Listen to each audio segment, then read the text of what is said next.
Tanong siya sa sarili niya, bakit hindi ako yumayaman? Paano kaya yaman kung simpleng pagtingin ng arithmetic lang, hindi ka marunong? Guys, kung papipiliin ko kayo, 500, 1,000, anong kukunin nyo? Very good, ako yung dalawa. Wala naman ako sinabing isa lang ang piliin nyo. Ngayon, and that's life. Kung magiging practical ka lang tumingin ng numbers, madali pong yumaman. Kaya lang, sobrang gulo nga natin. Pag dito, ayaw. Pag ito, gustong-gusto. At an early age, bakit gustong-gusto akong yumaman? Kasi na-realize ko na hindi pantay ang tingin sa mahirap at mayaman. Laging napaka-unfair, aping-api lagi ang mahirap. Eh, sabi ko, maging mayaman na lang ako. Bakit? Guys, pag may dumi ka sa skin, may sugat-sugat ka, pag mahirap ka, anong tawag? Galis aso. Diba ang sagwa pakinggan, inaya ka pa sa hayop, diba galis aso. Pero pag mayaman ka, anong tawag? Allergy. Gumaganda pakinggan eh. Mahirap ka, yung kapatid mo baliw. Anong tawag? Abnormal. Kapatid mo baliw, mayaman ka. Anong tawag? Special child. Pagtabihin mo yung special child sa abnormal, magkamukha naman yung dalawa. Diba? Pero pag pinakinggan, parang ang layo eh. Guys, dun ko na-realize gaano ka, makifiesta ka, mayaman ka, may sarili kang plato, may sarili kang kubyertos, paminsan may sariling ulam na nilaan lang para sa'yo. At habang kumakain ka ng marami, lalong natutuwa yung pinuntahan mo. Kung marikain ka pa, ang dami-dami pa niyan. Pag mahirap ka, makifiesta ka, mahabang dumadami yung kinakain mo, masama na yung tingin sa'yo ng pinuntahan mo. Ganon ka, Antre, kung sino pa yung wala, yun pang lalong pinagdududahan. Kung sino na ang meron, yun pang lalong binibigyan. And that's life. Sa mga checkpoints, sinong madalas pinapara palagi? Motor. Di ba parang ang kriminal hindi pwedeng sumakay sa kotse, parang puro lang nagmumotor. Di ba napaka-unfair kaya nun? Na ang point ko, wala po tayong magagawa. Ganon talaga buhay. Ngayon, maliban sa gustong-gusto kong yumaman, the good thing, the moment kasi mayaman ka, iba ang buhay, iba ang gising ng mayaman. Ang mayaman may choice, ang mahirap, walang choice. Pag ako sawang-sawa na mag-drive ng kotse, nagtataksi ako, nag-jeep ako, nagbabas ako. Pag ikaw mahirap at sawang-sawa ka na mag-bus, wala kang choice the following day, magbabas ka pa rin. Tama, ang difference between rich and poor is only ang mayaman may choice, ang mahirap, walang choice. Pero ang pinaka-reason ko maliban, kung hindi ko na i-detalye anong feeling, anong maganda pag mayaman, ito lang pinaka-reason. Una, gusto ko lang ma-experience maging mayaman. Sumunod, meron ako naging advocacy na sana bawat isa sa inyo, ito rin po ang maging advocacy ninyo. Ano yun? Lahat po tayo may magulang. And the moment ang magulang nagkaroon ng anak, they will sacrifice everything para sa anak. At normally, nawawala na po ng pangarap ang mga parents natin. Ang pangarap na lang lahat na pupunta saan? Sa anak. Ultimo, isusubo ng magulang pag hiningi ng anak, ibibigay ng magulang sa anak. Pag yung anak nagkaroon din po ng asawa at nagkaroon din po ng anak, uulitin niya lang ba yung ginawa ng magulang niya sa kanya? This is my question sa bawat isa po sa inyo, especially if your parents is still alive today. Naisipan niyo malam po ba kung kailan niyo gustong bumawi sa magulang niyo? If your parents is 40 years old and above, and they're still working right now, ang sarap po sabihan, Mama, Papa, magkano po ang sweldo nyo buwan-buwan? Dodoblihin ko na po, mag-resign na po kayo sa trabaho ninyo at mag-enjoy na lang kayo ng buhay nyo. That's the good thing to say if you have money. It will be useless you have millions ang kausap mo nicho na. Mas masarap magsabi ng I love you, mas masarap magbigay ng pera sa magulang na buhay pa, hindi sa magulang na wala na. May tanong lang po ako sa bawat isa sa inyo. Gusto ko pong i-challenge especially mga kabataan na nandito. Kung pag-uwi nyo mamaya sa bahay ninyo, antayin nyong matulog yung mga magulang nyo. Pag tulog na sila, silipin nyo sila sa kwarto. Ang isang tao na tulog, hindi pwedeng magsinungaling yan. Pag ang mukha niyan hindi na po maaliwalas, nahihirapan na po yan sa buhay nila. And I think it is our obligation na tapusin na po natin ang paghihirap ng mga magulang natin. Tuwing Mother's Day, tuwing Father's Day, anong ginagawa natin sa parents natin? Sabi nga yung nanay pa lang kalahati ng buhay niya nasa hukay na habang dala-dala tayo. Sana magising naman po tayo sa kato kasi ang dami pong ganito May tanong po ako sa bawat isa. Ano mas importante, trabaho nyo o loved ones nyo? Di ba napakabilis naman natin laging sumagot? Siyempre, Joseph, loved ones. Kaya lang, actions speak louder than words. Nung niyaya ka bigla nung anak mo umattend ng PTA meeting niya, anong sagot mo? Anak, pasensya na, may trabaho si mama. Nung niyaya ka ng anak mo biglaan mamasyal, anong sagot mo? Anak, pasensya na, may trabaho si mama. Uulitin ko ang tanong, anong mas importante, trabaho mo o loved ones mo?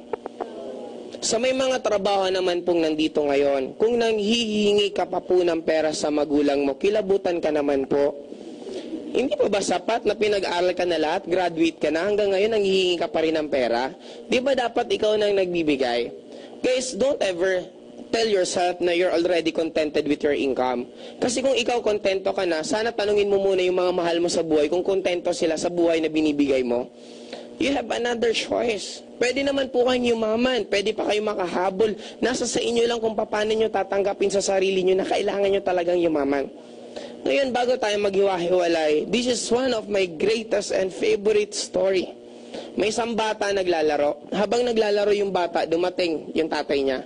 Tuwan-tuwa yung bata kasi bihira niya makita yung tatay niya. Normally, dumadating yung tatay niya, tulog na siya. Paggising niya, wala na rin tatay niya dahil sa sobrang busy sa trabaho. Nakita niya yung tatay niya. Sabi niya, Papa, may tanong po ako sa inyo. Magkano po ang sweldo niyo isang araw? Yung tatay galing trabaho, pagod, napagalitan ng boss. Anong reaksyon? Ay nako anak, tumigil ka nga. Mga walang kwenta na pinagtatanong mo. Maglaro ka na lang dyan, matutulog ako. Natulog yung tatay, yung bata, sobrang na-frustrate, umiyak the entire night.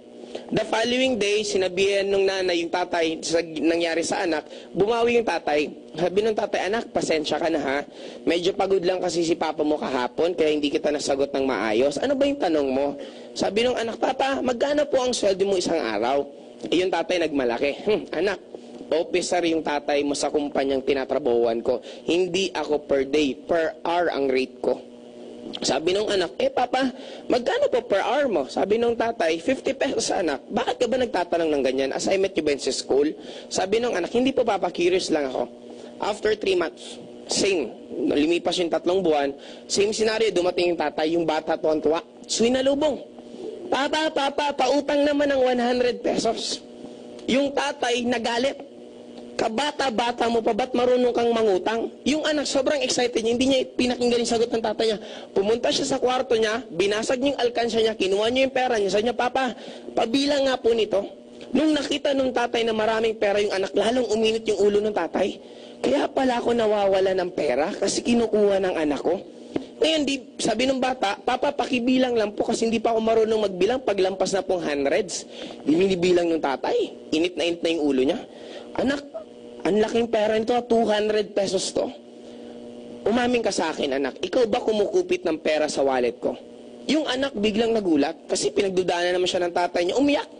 Sabi nung bata, Papa, hindi ko po kayo ninanakawan. Kaya po ako nagkaroon ng perang ganyan. Kasi di ba binibigyan niyo ako ng baon ni mama? Binibigyan niyo ng pamasahe.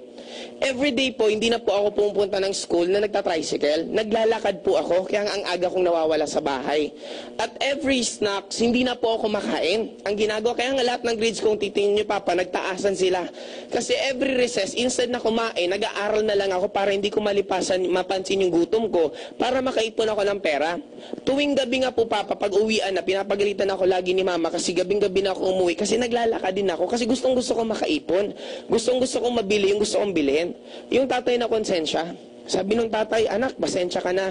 Ito pala yung 100 na inuutang mo. Di, meron ng magkano yung bata? 300. Sabi nung tatay, anino ba yan anak?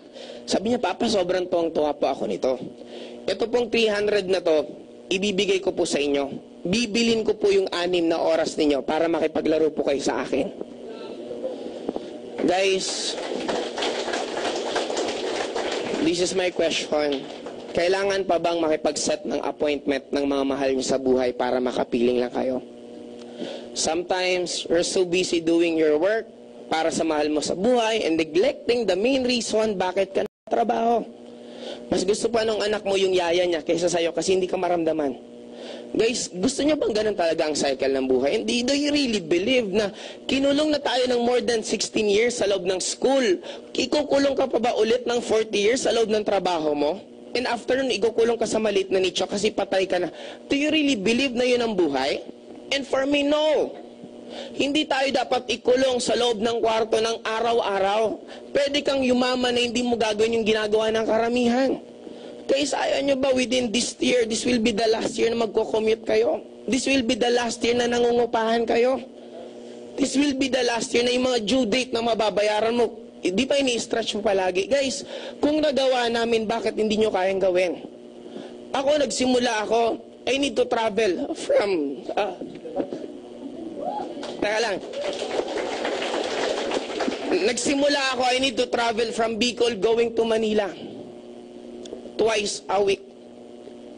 Naranasan kong tayo. 8 hours, 10 hours na biyahe. Hindi ko inininda kasi ang gusto kong bumawi sa magulang ko.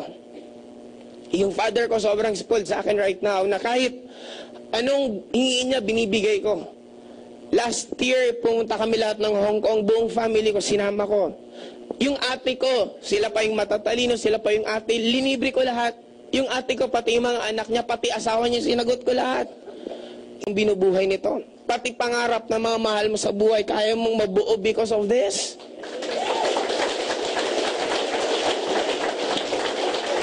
Guys, may nagsabi sa akin, if our economy is down, there are people who makes money and there are people who don't. When our economy is up, again, there are people who makes money and there are people who don't. Magising na po tayo sa katotohanan. 3 years na po, tama ba 3 years na ata si Pinoy? Kahit ilang presidente pa po ang umupo, kahit lahat po ng presidente sa buong mundo, paupuin mo po dito, hindi po nila tayo papayamanin. Wala pong ibang magpapayaman sa atin, hindi po sila kung hindi sino. Sarili mo. Don't ever blame the government. Ilang presidente na ba dinaanan mo? Kung hanggang ngayon hindi kayo mayaman, hindi po presidente ang problema, ikaw. Kung pinanganak kang mahirap, hindi mo kasalanan yan. Pero pag namuhay at namatay kang mahirap, ikaw na po ang may kasalanan yan.